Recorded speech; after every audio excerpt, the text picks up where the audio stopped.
Mimi ndimi chakula chenye uzima kilichoshuka kutoka mbinguni, asema Bwana.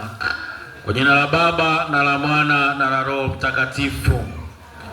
Haleluya. Bado kidogo. Haleluya. Kristo tumaini letu. Leo ni sherehe ya bulabu wangu. Ni mwili na damu takatifu ya Bwana wetu Yesu Kristo. Kwa hivyo mwili wa Kristo, damu ya Kristo ni alama ya upendo, ni uwepo wa Mwenyezi Mungu, ni uwepo wa Roho Mtakatifu katika maisha ya mwanadamu. Katika maandiko matakatifu yote matatu, katika somo la kwanza tunaona Musa anamshukuru Mungu, lakini vile vile anawaasa wana wa Israeli walipokuwa kule jangwani. Walipokuwa jangwani walijifunza kuwa lazima kumtegemea Mungu. Hawakuweza kujipatia chakula isipokuwa mana iliyotengenezwa na Mungu mwenyewe. Kwa hivyo leo na sisi chakula kinachotupa nguvu, kinachotupa afya ya roho ni Ekaristi Takatifu.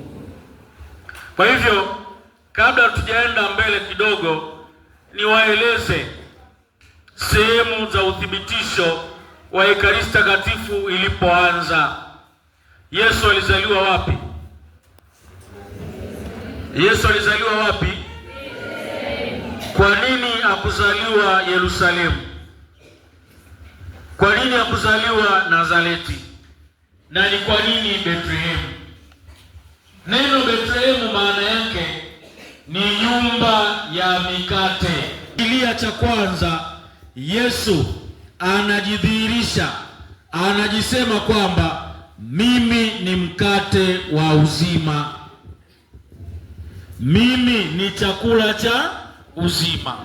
Kwa hivyo kwenda Bethlehemu ni kielelezo kwamba yeye ni mkate, yeye ni chakula chetu cha uzima kinachotupa nguvu na faraja ya kweli.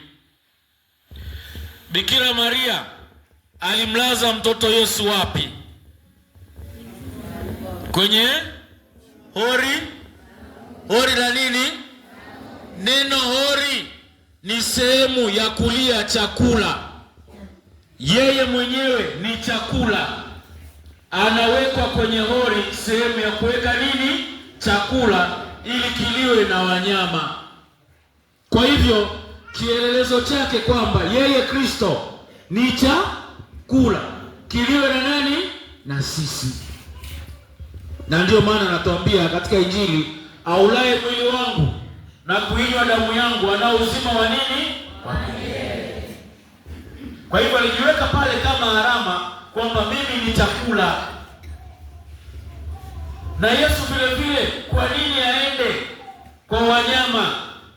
Azaliwe kwa wanyama, mbuzi, kondoo, ng'ombe. Kwa nini? Wakati wa zama za kale, sadaka ya kutakatifuza, ya kuondolea dhambi, ilikuwa lazima atolewe nani? Mnyama, ajili ya kutakatifuza nani? Watu.